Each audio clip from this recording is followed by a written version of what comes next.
Queridos hermanos, me alegra que los miembros de la Pontificia Comisión para América Latina se puedan reunir en plenaria luego de la prolongada pausa que ha causado la pandemia.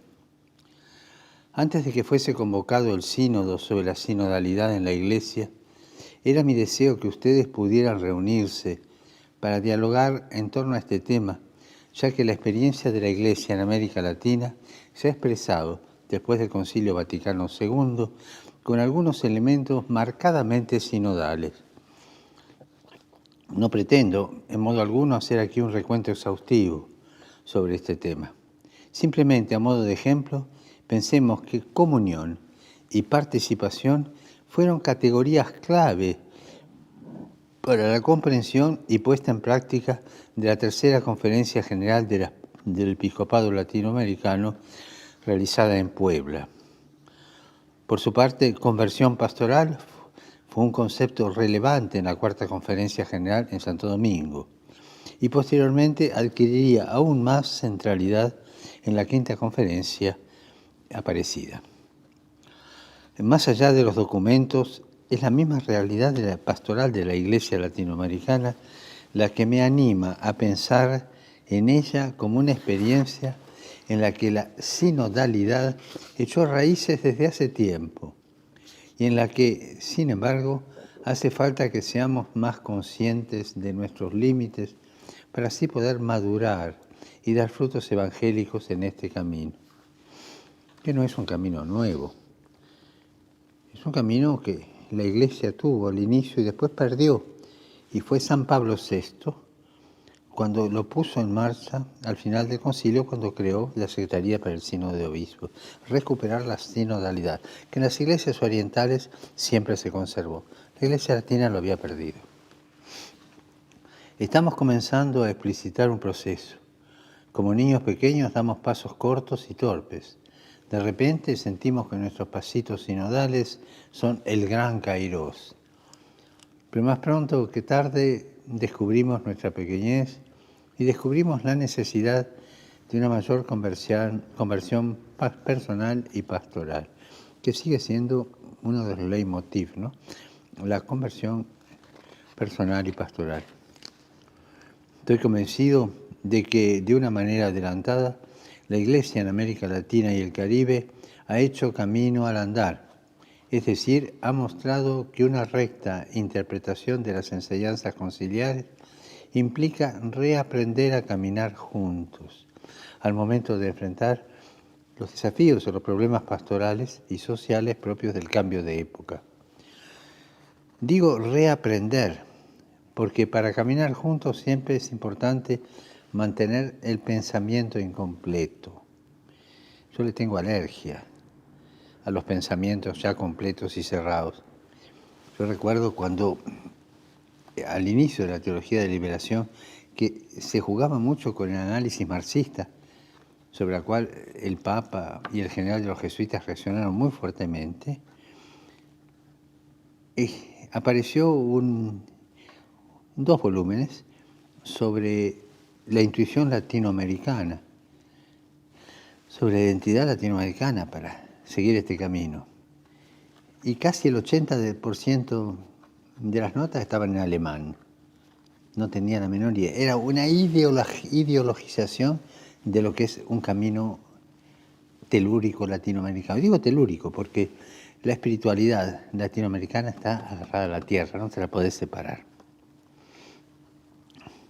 Estoy convencido de que de una manera adelantada la Iglesia en América Latina y el Caribe ha hecho camino al andar, es decir, ha mostrado que una recta interpretación de las enseñanzas conciliares implica reaprender a caminar juntos al momento de enfrentar los problemas pastorales, los problemas sociales propios del cambio de época.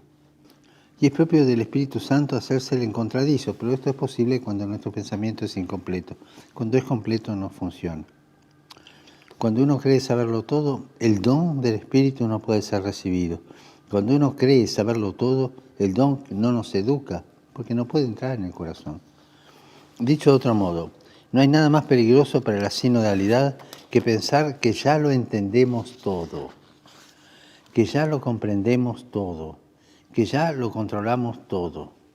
El don es imprevisible, sorpresa, y siempre nos rebasa. El don es absolutamente gratuito, no reclama nada a cambio. No hay un método para adquirir el don. El don es inmerecido y nadie lo puede apropiar para controlarlo. El don es propiamente el Espíritu Santo, que no se impone por la fuerza, sino que convoca suavemente nuestro afecto y nuestra libertad para modelarnos con paciencia y con ternura, y de este modo poder adquirir la forma de unidad y comunión que Él desea en nuestra relación. Cuando sentimos las mociones del Espíritu, la vida gradualmente se devela como don, y no podemos sino hacer de nuestra propia vida un servicio constante a los demás. Por el contrario, cuando por el conocimiento cerrado o el pensamiento cerrado o por la ambición creemos ya dominarlo todo, fácilmente caemos en la tentación del control total, la tentación de ocupar espacios, de alcanzar la superficial relevancia de quien desea ser el protagonista central como un show de televisión. Ocupar espacios es la tentación. Abrir procesos es la actitud que permite la acción del Espíritu Santo. El Espíritu Santo es don. No actúa quitando, sino dando. Moviendo, no innovando.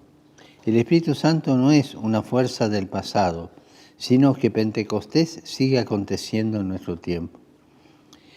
El gran desconocido, que no tiene imagen, es siempre contemporáneo y no deja de acompañarnos y consolarnos.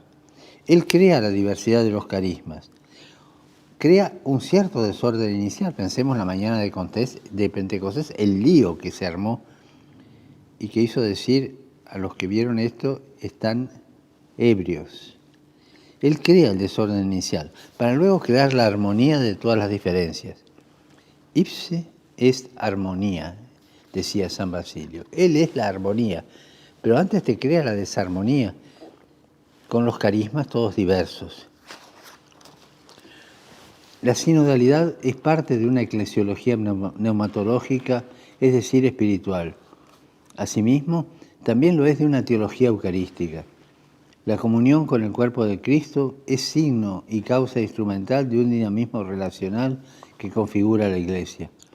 Solo hay sinodalidad cuando celebramos la Eucaristía y entronizamos el Evangelio para que entonces nuestra participación no sea un mero parlamentarismo, sino un gesto de comunión eclesial que busca ponerse en movimiento. Todos los bautizados somos sinodoi, amigos que acompañan al Señor al caminar. Más aún, la Iglesia es un pueblo reunido en virtud de la unidad del Padre, del Hijo y del Espíritu Santo. Por ello, en la realidad que denominamos sinodalidad, podemos localizar el punto en el que converge misteriosa, pero realmente la Trinidad en la historia. De este modo, la palabra sinodalidad no designa un método más o menos democrático y mucho menos un método populista de ser iglesia. Estos son desviaciones. La sinodalidad no es una moda organizacional o un proyecto de reinvención humana en el pueblo de Dios. Sinodalidad es la dimensión dinámica, la dimensión histórica de la comunión eclesial fundada por la comunión trinitaria, que apreciando simultáneamente el sensus fidei de todo el santo pueblo fiel de Dios, la colegialidad apostólica y la unidad con el sucesor de Pedro debe animar la conversión y reforma de la Iglesia a todo nivel. Cuando decidí que la Pontificia Comisión para América Latina continuase y se renovase en el marco de la reforma de la Curia, estas ideas no estuvieron lejos de mi corazón. La CAL está llamada a ser un organismo de servicio que colabore a que todos en América Latina y el Caribe ingresemos en un estilo sinodal de ser iglesia, en el que el Espíritu Santo, que también nos llama a través del pueblo santo de Dios, sea el protagonista y no nosotros. Por eso la CAL es un servicio, es una diaconía que principalmente debe mostrar el afecto y la atención que el Papa posee hacia la región. Diaconía, servicio que ayude a que los diversos dicasterios actúen de manera sinérgica y comprendiendo mejor la realidad social y eclesial latinoamericana. Diaconía que a nombre del Papa acompaña el caminar de organismos como el CELAM y el SEAMA y la pastoral hispana en los Estados Unidos y Canadá, en comunión con la Iglesia Universal. La CAL no está llamada a ser una aduana que controla cosas en Latinoamérica o en la dimensión hispánica de Canadá y Estados Unidos, no. Su existencia como instancia de servicio está justificada por la peculiar identidad y fraternidad que vivimos las naciones de América Latina.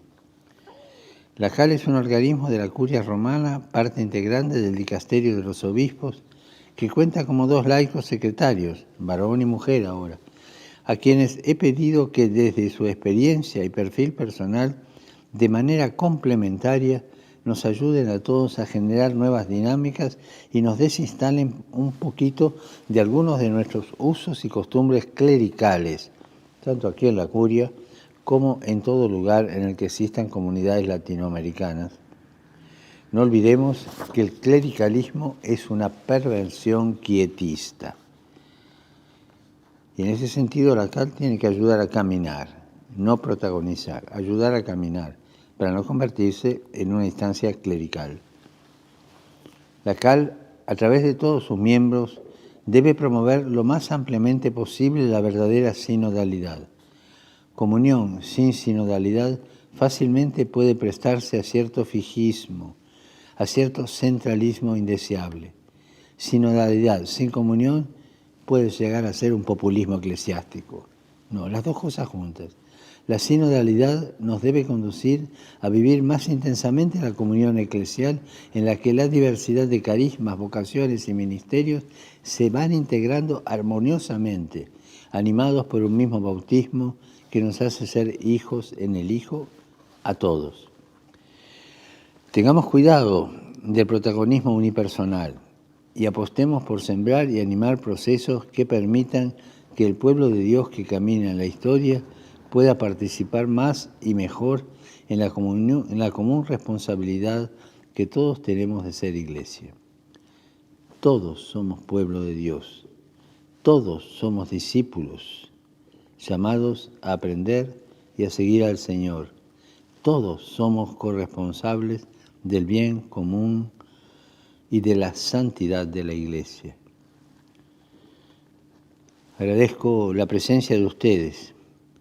Encomiendo los trabajos durante esta plenaria a la Virgen Santa María de Guadalupe, Madre mestiza del verdaderísimo Dios por quien se vive. Y por favor, no se olviden de rezar por mí. Gracias.